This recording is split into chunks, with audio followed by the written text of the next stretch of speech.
as it is. It's just not possible. The conceptual mind is never able to see things as they are.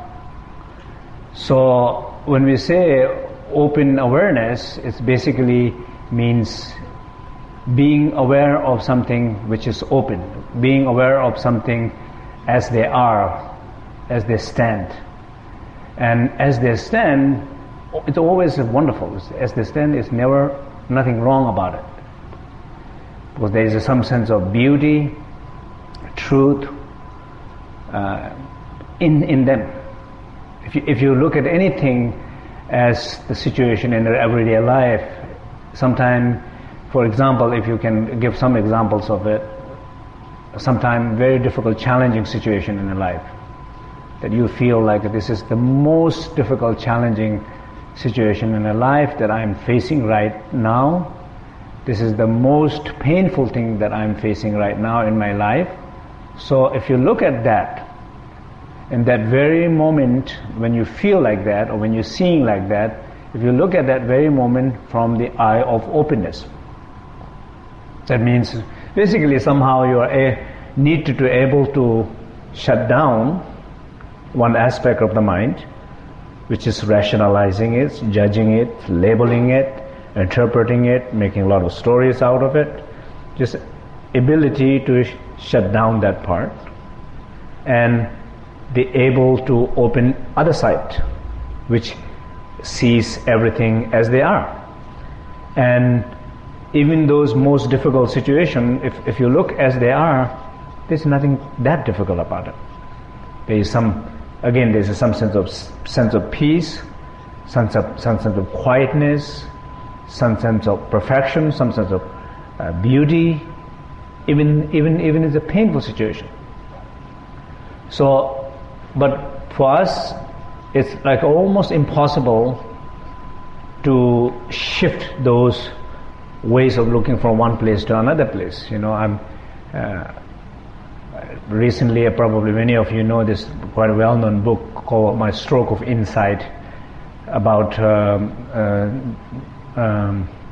brain researcher from Harvard who wrote a book about her recovery of brain stroke. Take many years, and particularly a chronological journey about how it actually happened when a stroke happened. So basically what she's saying, and I will just say the main core part of the message, what she's really saying in that book is saying that when her rationality part, when it stopped, that area where the stroke happened, and when it stopped down, she was able to see everything perfect. In the very moment when she was having a stroke, she might not survive, but there was no fear, there was a beauty, there was a perfection, there was okayness. It was just perfect. And the second moment when the rationality and thought came back, she was freaking out, she was worried about the death, she's worried about this, she's worried about that, she was worried about everything. But she was able to, during those transition, for a couple of hours, she was able to go between back and forth. It was not her choice, but she went through, because of the stroke, she went back from one approach to the other approach of rationality, logic, language, to open awareness, just awareness, seeing things as they are. So what she calls it, she used the word also nirvana. She also used the word called la la land. So that is, for her, is a la la land. So it's a beautiful experience. So now the question for all of us is, do we need to go through stroke to experience that la la land? We need to go through stroke to have that experiences of emptiness? Do we need to go through stroke to have that experiences of openness? Absolutely not. Absolutely not.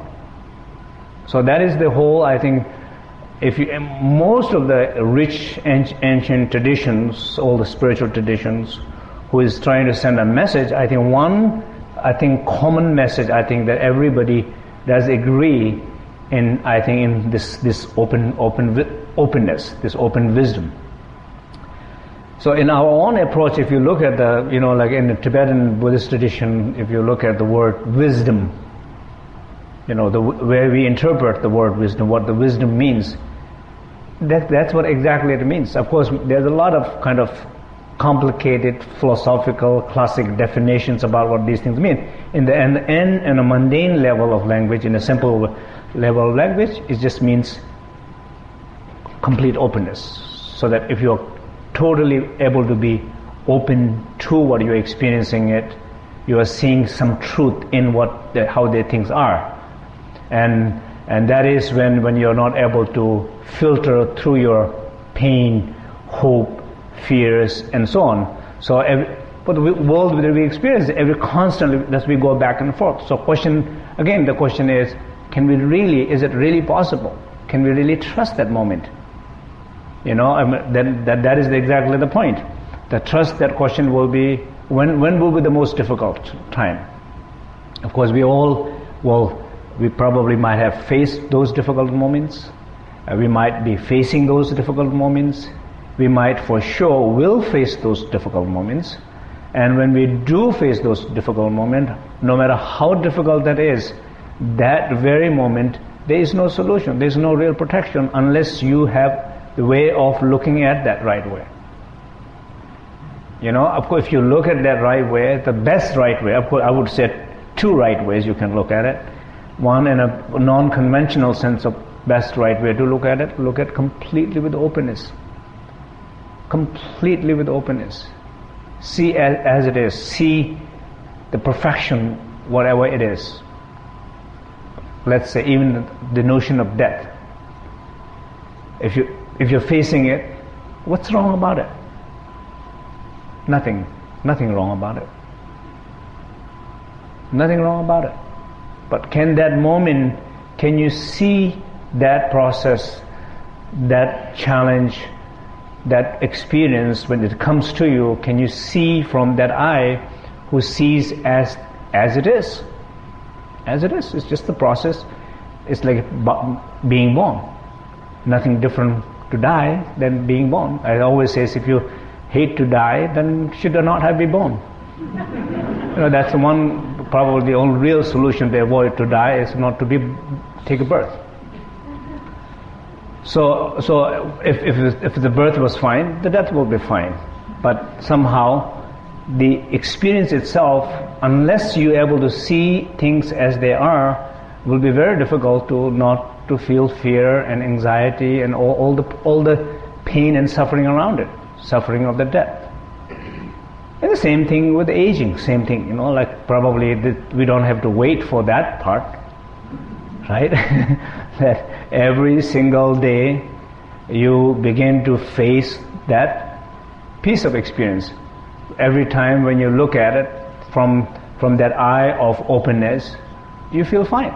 You feel there is some sense of youth, awareness, changeless.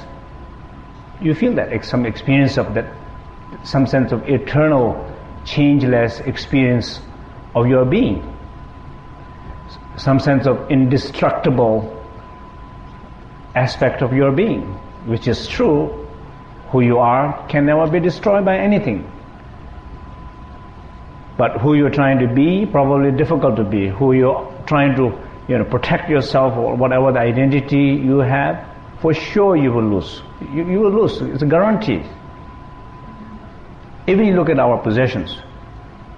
The one thing is a guarantee, is whatever we possess today is a guarantee to be not yours. Guaranteed, right? Anybody has a doubt about it? No. The house that you live in now, for sure sometime somebody else will be enjoying it. That's fine, right? And you would not even have a clue who was staying there before. Oh, I have no idea. These are the truth. So the change is going to be always there, but there's some sense of changelessness of being will be only experienced when somebody is open toward oneself internally. Even many parts or many experiences of different meditation, different spirituality and everything, in the end, it comes down to that single place. And the traditions that who discuss about this, traditions who, give a message about that the openness, the open awareness, that wisdom, then personally, I think that's a very rich tradition. But then traditions where it discuss about a lot of experiences, it's very valuable, but it's in the end, experiences are not so important, because they change all the time. To have some connection to the experiencer, it's more important than chasing experiences one lifetime, another lifetime. Do we have any sense of who we are? That's more important than what I'm feeling constantly and changing constantly. So some sense of word openness, I think it's a very, very important word. So as I said, not grasping, like not trying to hold or not trying to reject. There's a notion of self-liberation. Okay, I use this word, self-liberation, frequently used. And I give the example of if you leave a $100 bill in the street, and tonight and maybe tomorrow night when you go back, do you expect it to be there? No, you don't expect it to be there, right? It's called self-liberation. Why it's called self-liberation? Because nobody was grasping on it, therefore it liberated by itself. So if any emotion, if there was a pain today in you, pain that you're experiencing, if you don't grasp tonight, tomorrow it will be gone. It cannot survive by itself. It cannot survive. But if you grasp tonight, it will be tomorrow there with interest. And that's what sometimes we have stronger and more pains rather than reducing pains. Just simply lack of that open awareness, that lack of sense of that openness. So now, as far as there are some in ancient meditations techniques about this, and one of these techniques are called unification of three space. I just wanted to maybe talk a little bit about that. Unification of three space means, three space means, first, it talks about the essence of mind. So essence of mind. So essence of mind is one space. Second, it talks about the essence of phenomena. So the phenomenals that we have created with our mind. So these are like our world, our own world, our family, our possessions, our stories, what we possess, and all this possession which helps you to identify who you feel who you are right now. All those appearances or those manifestations or that world that you have created.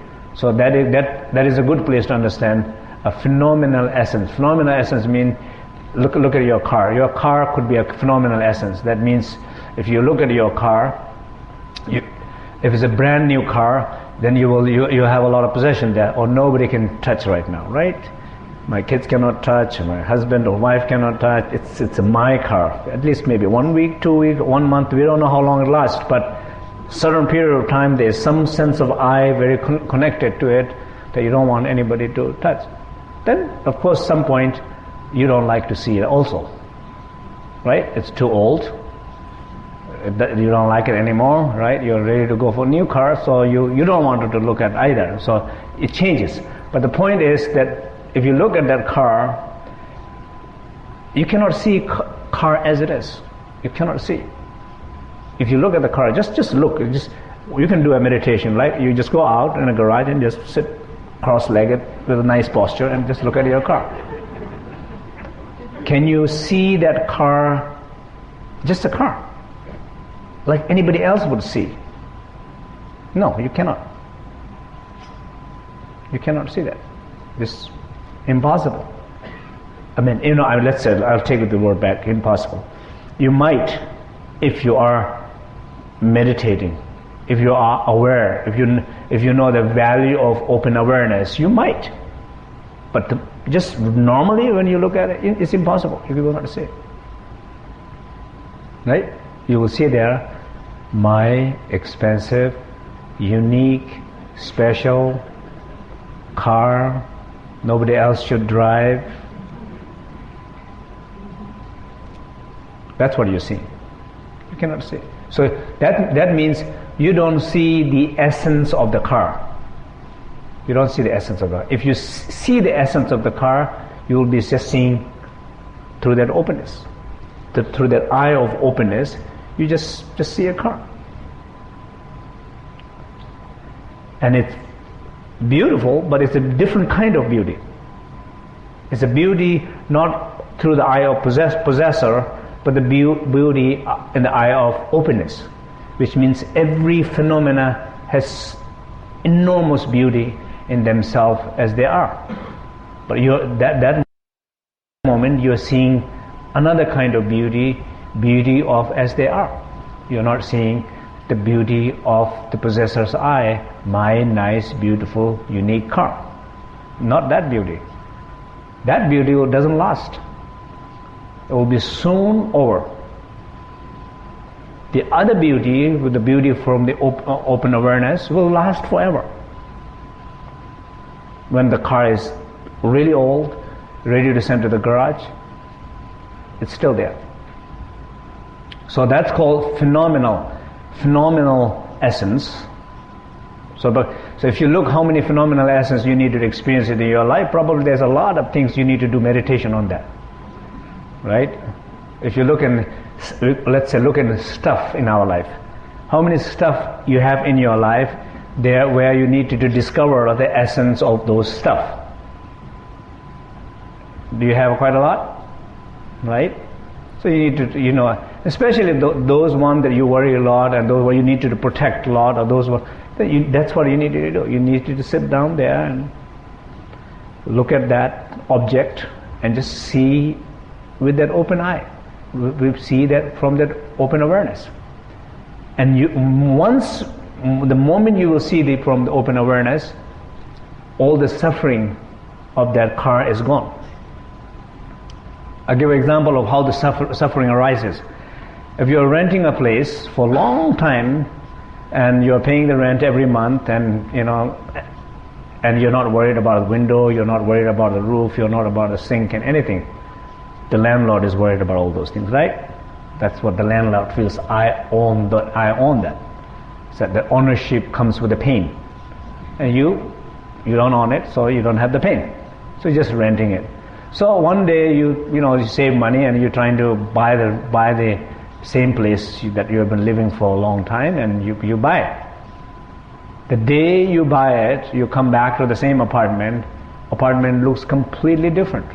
It's no longer the same apartment that you have to live for 10 years.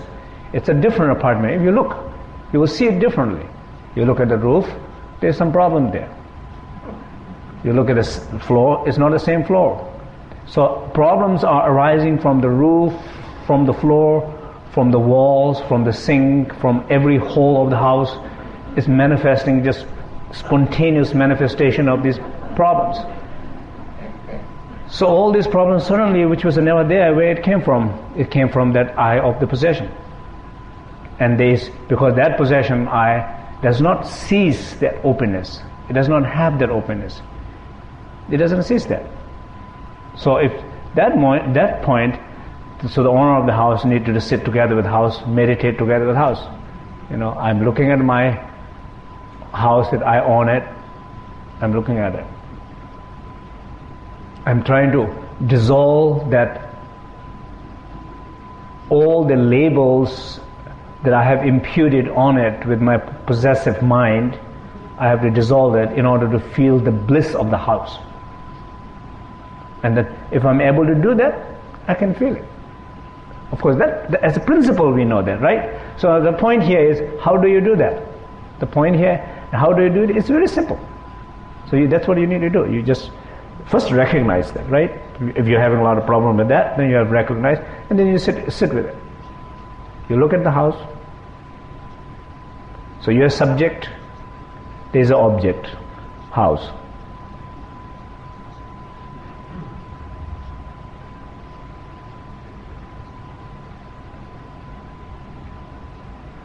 You just Just trying to be aware of the house as it is.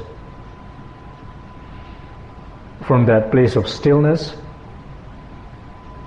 place of silence, place of spaciousness, just simply look at the house.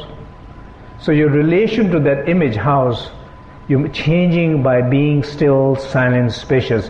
You're discovering some quality in that house. You're discovering the essence of the house. You're discovering the spaciousness in that house. You're discovering the freedom in that house. You will discover that if you're able to sit with that stillness and silence with the image of the house. If you do that. Now, so that's called phenomenal essence. Now, the essence of mind, what it means is the same thing.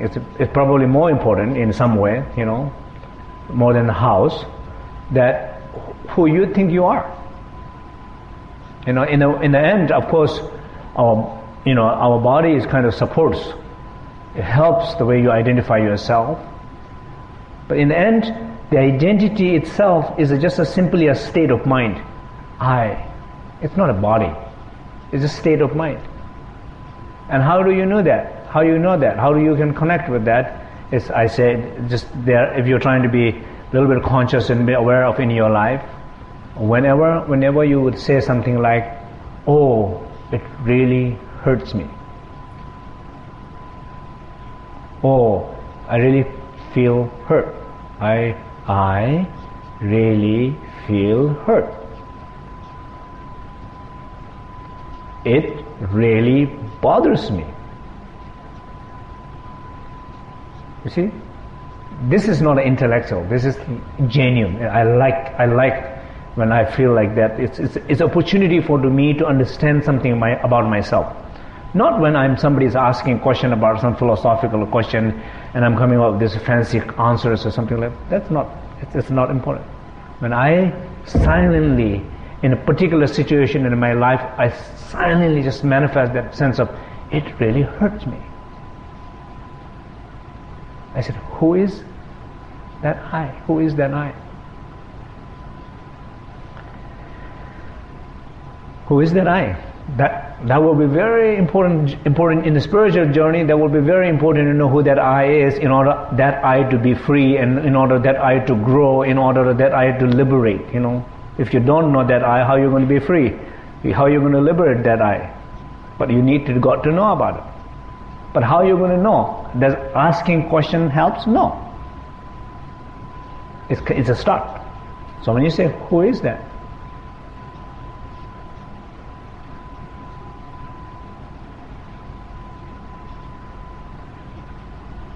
You have to, some sense, here you have to be with that sense of I, that very moment when you say, it really hurts me. That it's like you found some connection to that pain body in you. You have found some connection to that pain body in you, that moment, and that pain body is alive in you that moment. And that moment is the opportunity for you to be aware and see it.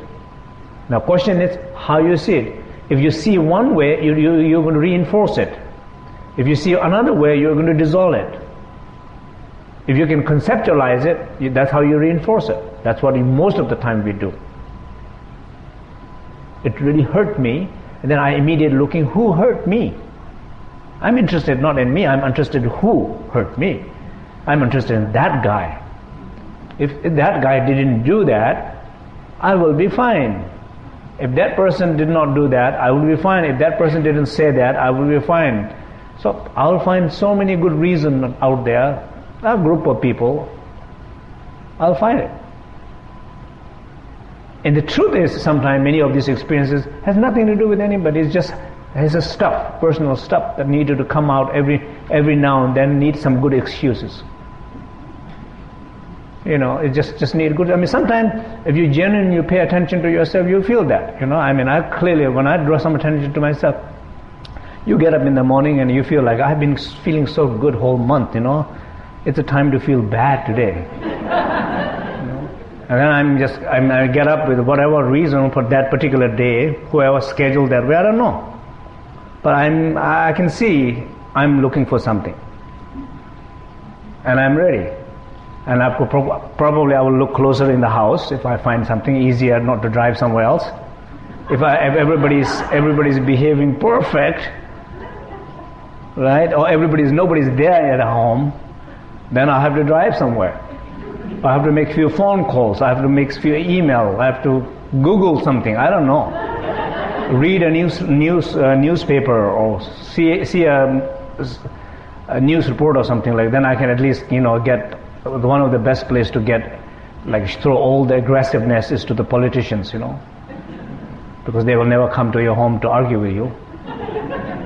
Yeah, So just basically you're ready to do that, and when you're aware of that, you can see there's simply a kind of wind or energy.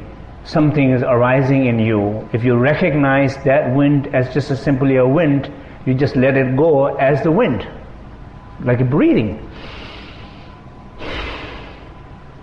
One single breath of power, one single breath of awareness, I can let that go with that breath. I don't have to make a mess out of that. The breath is enough. Or maybe 10 breaths. Right? But breath alone, it's enough, because there's no stories that are attached to it yet. When the stories are created, after I went out drive, I talked with a few people, I got into a few arguments, I have a good story. Now then you do 10 breathing, 100 breathing, it's a little difficult because somebody else is involved. But before everybody's involved, breathing is enough. That's called, how many of these ancient practices, how they use the breath as a very great way of healing. So anyway, the point is, the question about this essence of mind. So we're talking about the openness. So openness, one openness in the essence of phenomena, another openness in openness of mind. So mind in the sense of your self-identity. Whenever I say it really hurts me, so that moment I really needed to be open to it. That's all I needed to do. So I'm trying to be very open to myself that moment when it is fully in touch with its pain body. When it's fully in touch with that painful self, or when it's in touch with that.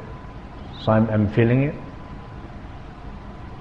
So I need to be fully open to it. Again, what does that mean? Okay. These are important things to remember. What that means to be open to that pain body.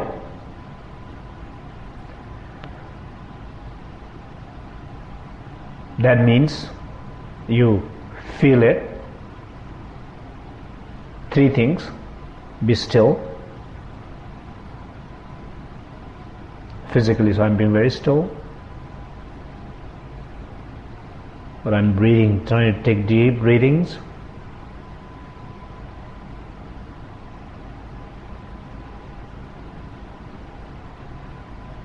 Silence in my head. I'm not labeling it.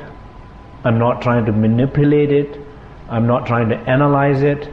I'm not even trying to guide, because my smart ego will say, oh, it really hurts you. Oh, it's good to be hurt. Oh, it's terrible to be hurt this time. This is not the right time to be hurt.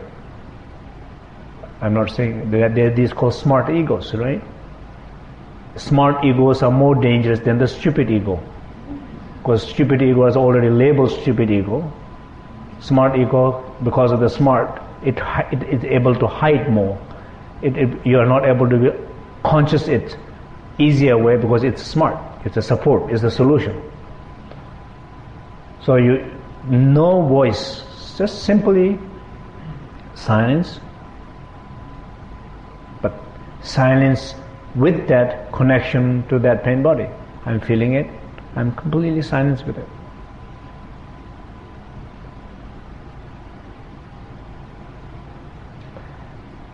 And the most important part, my attitude of my mind as awareness, that open awareness, its attitude toward that pain, it's fully open to that. My awareness is fully open to that pain body. It's not seeing it's wrong, it's not seeing it's not should be there, it's not seeing, it's just fully open.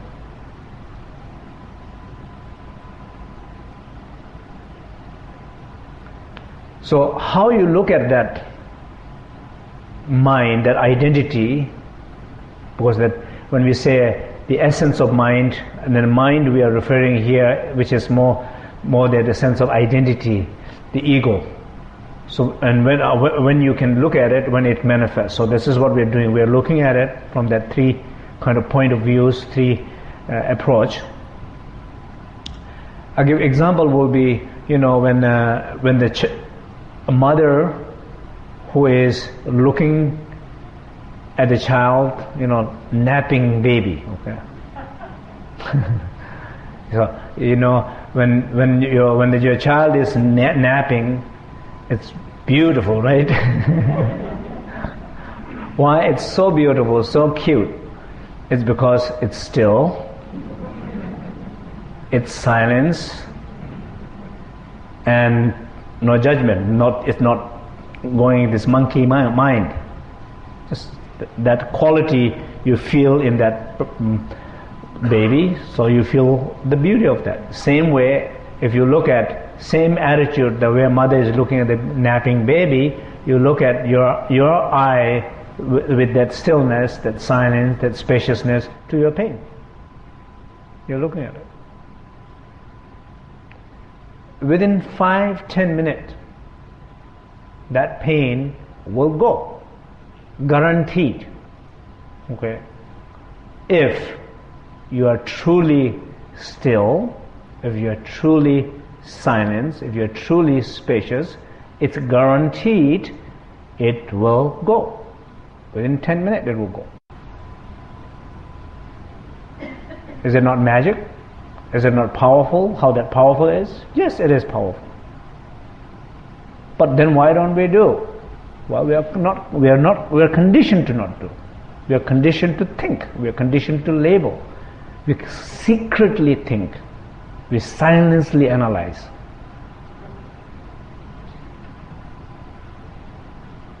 We say, I'm not thinking about it. Right? I'm not thinking.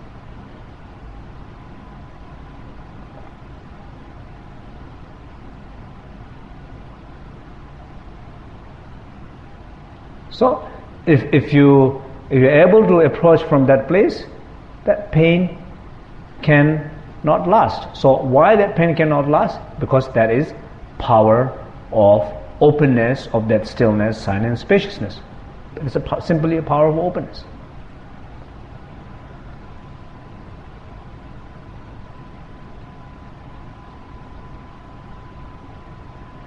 In the monasteries, where we grow up in a monastery, when monks meditate, they're trying to meditate that space, that stillness or that openness. They're trying to meditate in between actions. They will be drinking tea, but in the middle of the meal, they will be trying to be aware of that. They were trying to be aware of that, hold that space, and then eat the meal from that place of space. They will do that. They're called walking meditation. What is a walking meditation? Means they will try to hold that space and walk from that place. If they're feeling some negative emotion, they're trying to hold that space and feel that emotion. So when we do that, at that time we are experiencing the essence of the mind. Because that pain, essence of the mind will be that pain is no longer there is a pain. There's only a space there. That makes sense?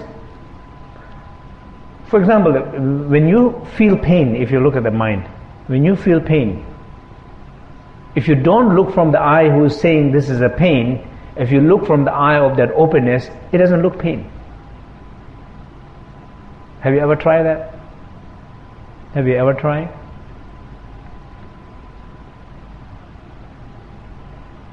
Doesn't look that. But try it next time. For example, when you're really confused, you're saying, I'm really confused today. Right? And that moment, if you look at that mind,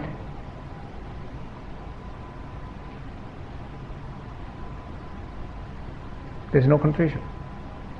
It's clear. It's clear, it's luminous. In the Buddhist it says, Semji Rangji Vesalva. Semji Rangji Vesalva. The nature of mind, it's clear and luminous. That's the nature of mind. It's always like that. Even when you think it's confused, if you look closely at it, it's always luminous. It's always clear. But you are calling it, I'm confused. So do you want to go with that confusion, or do you want to go with the power of that moment of stillness where so much clarity in that mind is present? Do you want to tune into that power of clarity, or do you want to tune into that label and judgment? You have a choice. Do you want to go to La La Land or not? You have a choice in that moment. That very moment you have a choice.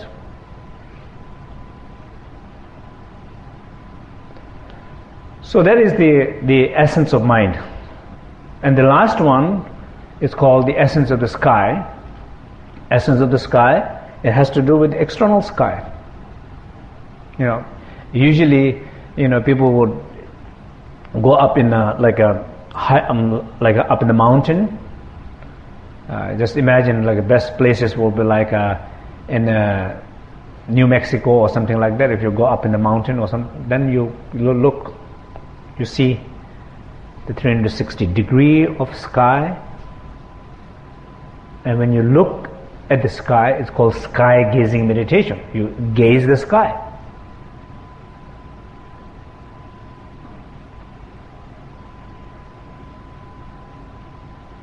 So just simply gazing sky, this is the attention of open.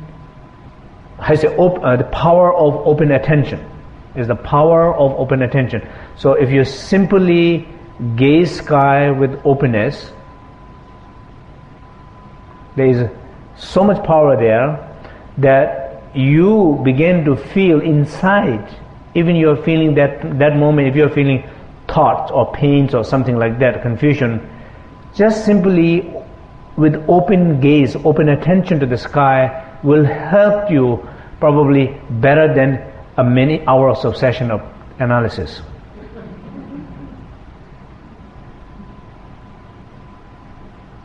If you simply gaze the sky, go up top in the mountain, just simply look at the sky, just see this vastness,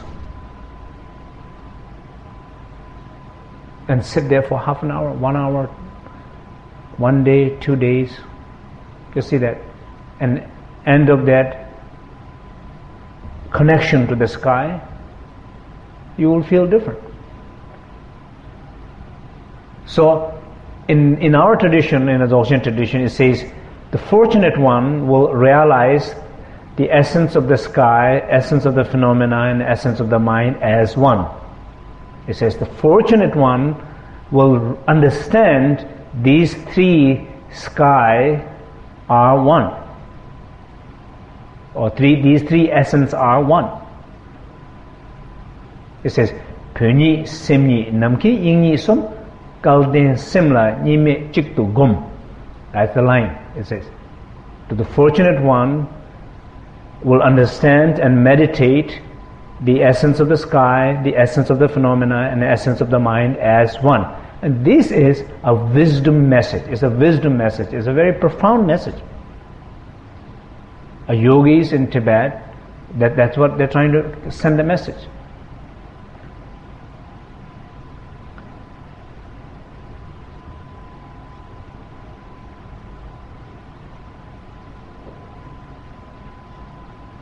That make sense?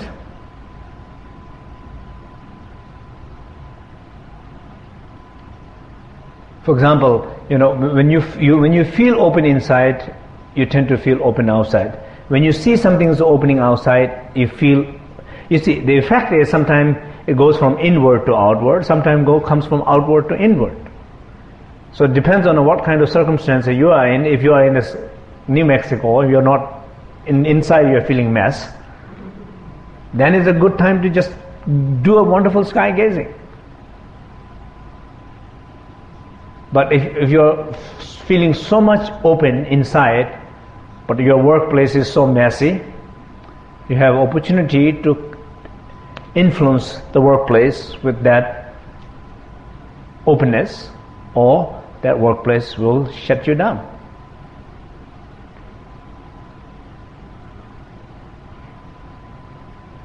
Or life, whatever it is. So the power of openness, that's what it means. It has a deep, like some sense of philosophical and experiential meaning to it, and it's also a very much like every time, every moment, every given moment in our life, we have that opportunity to experience it.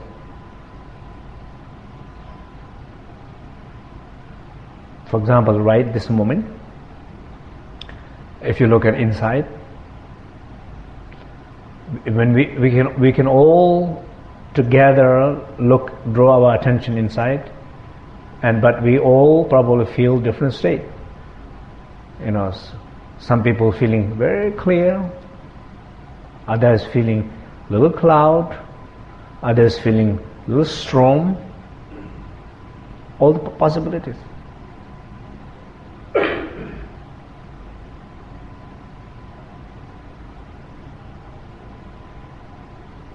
But if you be open to whatever you're experiencing this moment, is a cloud or no cloud, whatever it is, if you're open to it, gradually these clouds will go. Because of the power of that openness will dissolve those clouds. It's a very active, strong, when you say power, it has truly a power to dissolve those clouds. But inward, you have to be aware and connect with that.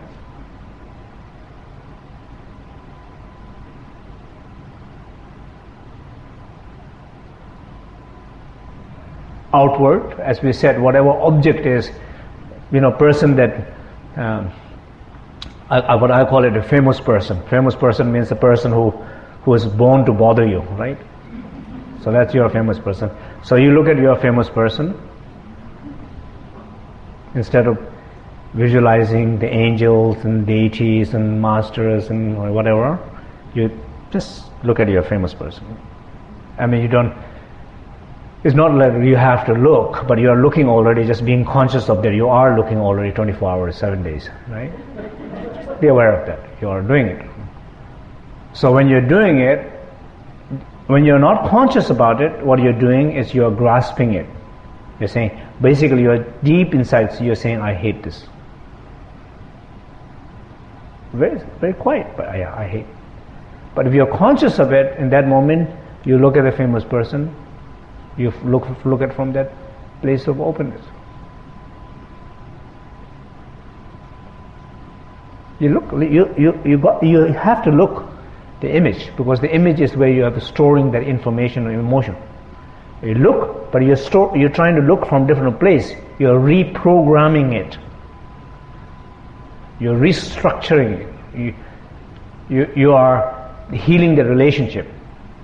So if you look from that openness to that same image, at some point that image will have different meaning for you. It will not carry the same meaning. In that way, probably the same approach will be the same way if you look at it in your own body, if you look at your health, probably the same thing. Like whatever the cells are in your body are producing kind of, disease, like for example, like a cancer cell or something like that. If you look at that, if you're being aware of that, internally in your body, if you're being aware of that, aware of yourself, core aspect of yourself, and with that, the core aspect of yourself will begin to give different information to the rest of your body. And therefore, that probably information, that awareness begin to restructure your biological conditions. Because what we believe, how we understand, that's what is going to happen to the body. Reproduction of cells, or like the cancer cell or something like that, same principle. Is that that how come that the cancer cell knows to reproduce the cancer cell? It will be a wonderful thing, it forgets one day. And the next thing is just forgot to produce the cancer cell, and it's producing some new cells. Probably that's what happens if the same deep pattern of identity, it shifts something inside. It shifts what it brings in the body.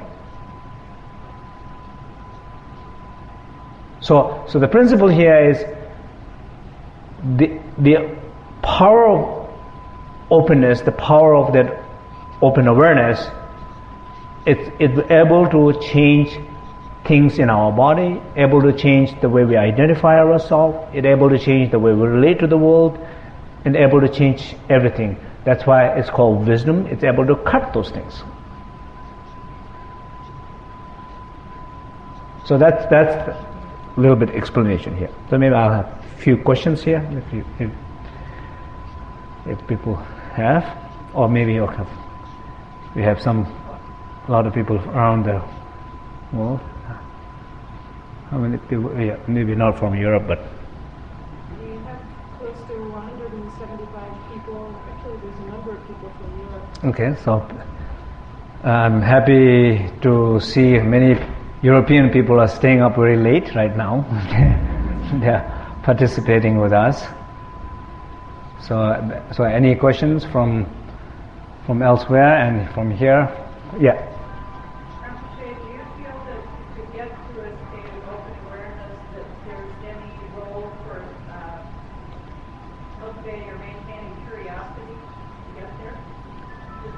And trying to open your mind to curiosity? Curiosity? Yeah. Mm-hmm.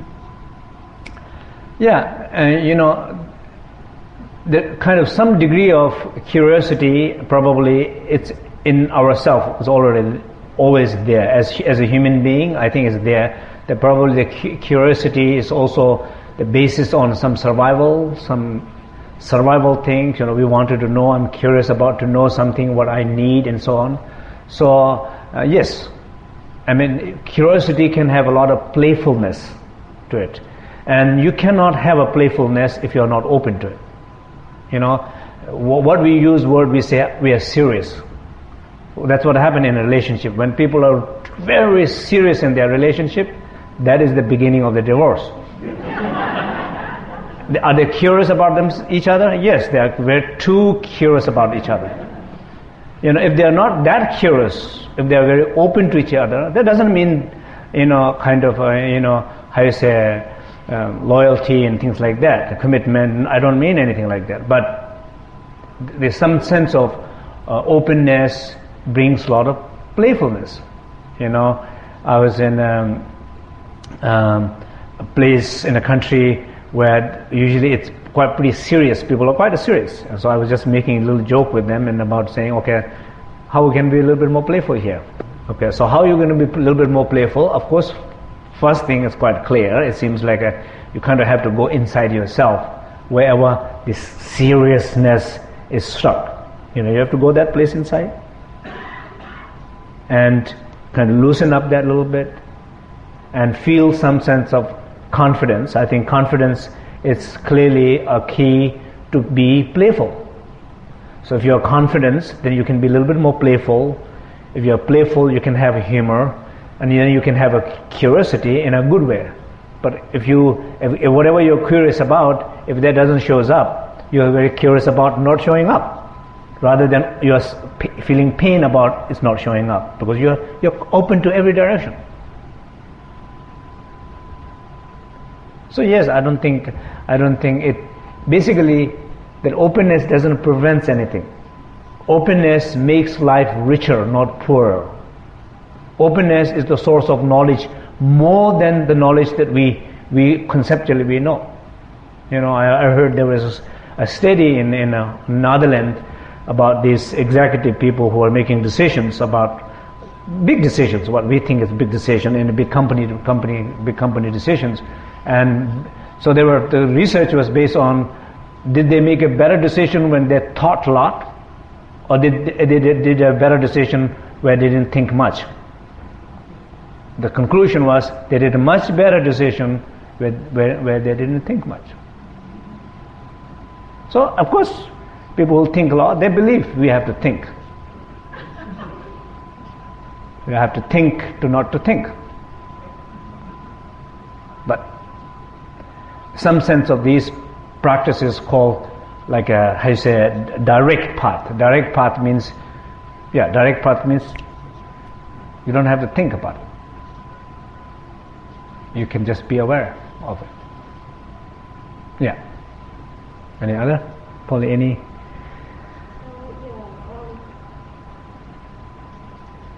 We have a group of people in Brazil who met with before, and they're asking you, please, what do you mean by essence of sky?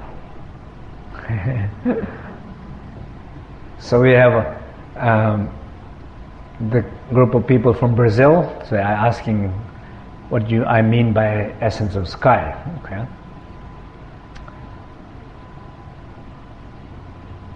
First, when I say essence, basically the sense of meaning of essence is the truth of the sky, the truth of the phenomena, the truth of the mind. So in some sense, essence of sky, I mean the truth of the sky. So what is the truth of the sky? Is that boundlessness is the truth of the sky. When I'm gazing the sky, when I'm aware, when I'm gazing the sky, and when I'm aware of that boundlessness, because sky is kind of boundless, right? So when I'm aware of that, it's some deep sense, psychologically, it does something to me inside. I feel that boundlessness. But I have to be aware at that moment when I'm looking at this, gazing the sky, I have to be aware of that. That's what I'm feeling, that's what I'm seeing, that's what I'm experiencing, that's what I'm aware of. But very often people will not be aware of. I gave one example. Exactly, we were doing a sky gazing practice in New Mexico one time, and so everybody was having this wonderful experiences, feeling this vast sky. And there was one guy was like, I can see him, he's getting really agitated about it. He's looking around and he's looking at the right and looking at the left, and everybody seems like they're having a great time, and he's looking, why they're having a great time, looking at the empty sky, you know. And then in the end he said, what am I supposed to see? Well, he's not seeing the essence of the sky. He's not seeing the boundlessness of the sky. He is expecting some stuff to show up right in front of his eye, what he would desire. You know, so that's what I mean. I saw a cartoon in New York Times one time. There was this guy with the, how you say, Wall Street, probably supposed to be a Wall Street person, and goes in Tibet in a mountain with the, you know, with all the hiking shoes and all those things, and then getting up in the mountain, on top of the mountain, he sees a clear vision of himself, not with the hiking shoes. He sees with the suit and tie and the briefcase, pure vision, you know. So you can sometimes you go nowhere you go. Where you go, you might only see your impure visions. You're not even able to see what you're seeing. You only wanted to see what you wanted to see. Yeah. This is sort of related. Susan Hudson Kelly is in Vietnam right now, and she's watching the broadcast. She says, Ricochet, here in Vietnam, I'm more alone than I was even in the dark retreat. Everything truly appears to be illusion. But how can I keep myself connected when there are so few supports? I'm not sure exactly how that relates, but it seems like she's in a place where she's lacking support. It's she's gone far away from much openness. Sure. Well, you know,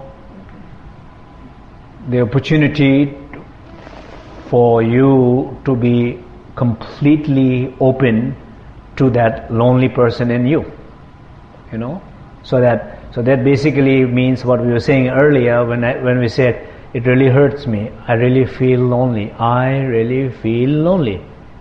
and you know, probably that sense of loneliness, probably everybody feels it, but sometimes you have to go so far away to feel it really strong. So when you feel it really strong, you have truly opportunity to know that. And to know that will be to be fully open to that, and when you're fully open to that, it will go away. And when it go away means basically the voice who is saying I'm lonely, the energy is bringing sense of loneliness, and the one who's thinking I'm far away, the one who's thinking I need to maybe move away. Whatever, all those voices and thoughts and the way you relate to yourself, all those are somehow it's like a clouds. If you let them go away, the way you let them go away, and just being fully aware and connect to that. So it's like a loving mother sending this kind of radiating this love to this napping child. You radiate the love and attention with your open awareness to that lonely experience in yourself, and that awareness, when you're open to that, it will help, because it will dissolve, and when it dissolves, then you come to that place, you don't feel that loneliness. So you need to become more familiar with that place where you don't feel familiar. So the question is how you get that place where you can feel it's okay. So that's what what I was saying earlier, that pain body, the principle is the same. And we all, like right now, the internet and all those things, you're not lonely, Everybody's together. Yes.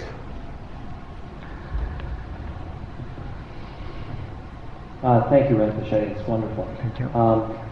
Could you comment on the role of medical diagnosis, allopathic medicine, medical diagnosis, when one experiences certain aches and pains? Does seeking that kind of diagnostic acumen from a Western medical practitioner, is that a way of surrendering your own? Is it a way of kind of staying attached to the story of the pain rather than being with it and allowing it to disappear? Yeah. Well, I think clearly, in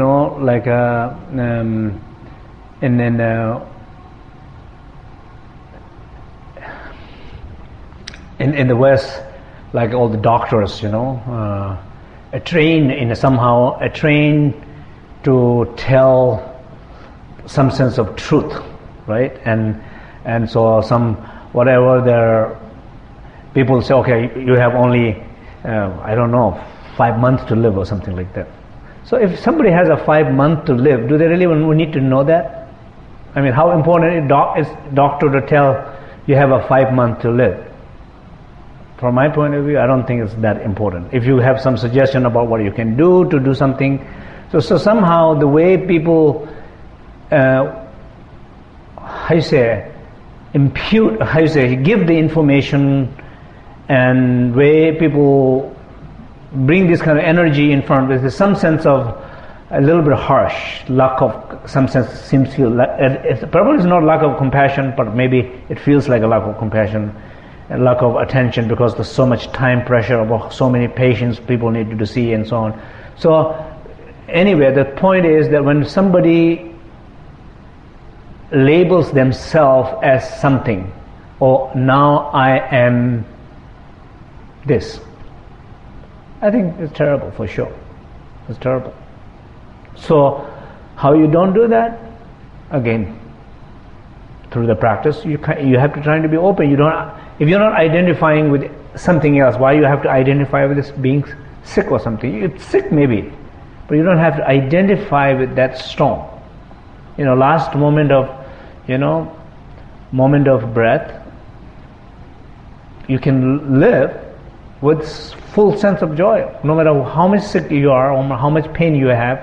But that awareness, that joy, that openness, it doesn't take away. But again, the point is how we can feel confidence to know that is the case, how we feel confidence to even attempt to try that, have glimpse of experience. It's true, and people do that. People do have those trusts in themselves and not be influenced by those labels. For sure, it's challenging. And that's the question. It's called practice. That's what it's called, practice, right?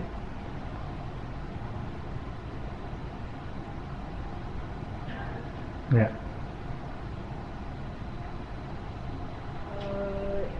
Angel from Paris, Texas, that is asking, Ricochet, can we access emptiness through the experience of the boundless space? So. Well, I mean, the word emptiness in Buddhism, it's used, this term word emptiness a lot, and sometimes I think in the West, people, when we were growing up in the monastery for 15, 20 years, we were studying about emptiness. We never felt emptiness was something wrong about emptiness, but here, when we use the word emptiness, we use emptiness, so it doesn't look so good. So in a way, so the word emptiness, for us, the emptiness and fullness, there's no differences. Because in order to be full, it has to be empty. Because if it's not empty, then it cannot be full with the right things. You see, so we were talking, we just finished our retreat, 5 days retreat at Serenity Ridge, and one of the things we were talking is that there's a concept in the Dzogchen tradition, the great perfection tradition, that it's called Lundup. Lundup means that everything is spontaneously perfected. That basically means everything is perfected in us. So that, for example, what does that mean? That means joy. Let's just not go into hundreds of enlightened quality. Let's go down to one simple quality like a joy and happiness that we all know about it, right? So joy, is it perfected in us? Yes.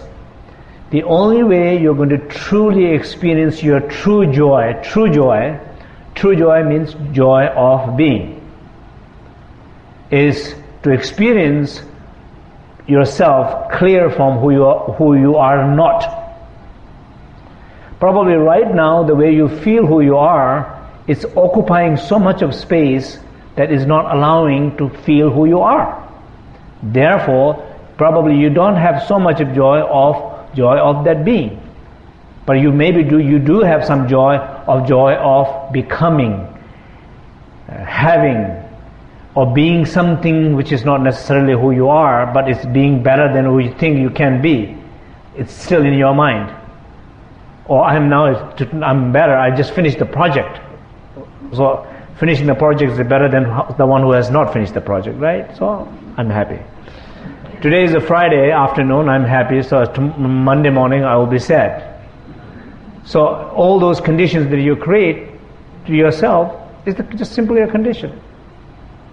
Through that you can have little joys, but true sense of joy, it's joy of being. And so what do you need to have a joy of being? You don't need anything, you just simply need to be aware. Just if you simply look this very moment, for example, this moment, close your eye, feel the stillness in your body, draw attention inward. Do you feel the joy?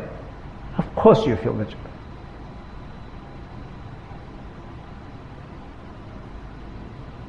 It's there.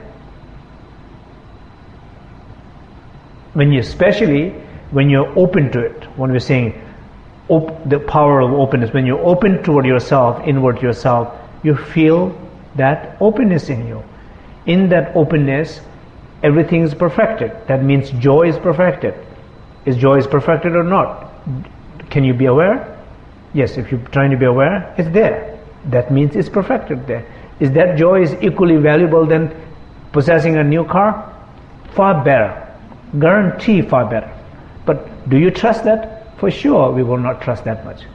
We'll say, yeah, I might, but I still wanted to have the joy of new car. Right? But some point you need to have a confidence enough. It's truly better. This is better than the car. That confidence got to have one day. One day we have to look for that confidence. When that confidence comes, it's the life-changing moment where life changes. So it's there. So that basically question about that emptiness is basically it's a fullness. It's a perfection. It's spontaneously perfected. What kind of perfected? All the qualities are perfected, like joy. And in order to feel that joy, one have to feel that empty or clear or open. Otherwise, that joy of being, it's hard to feel that. For example, in that space, talking about the loneliness, in that space, if you're open to it, if you look inside there, you can feel one quality there, very important quality. You feel connectedness. Connectedness. Because you are connected to that essence of mind, to that openness in yourself. You are connected to yourself. When you feel that connection to yourself, you feel connectedness.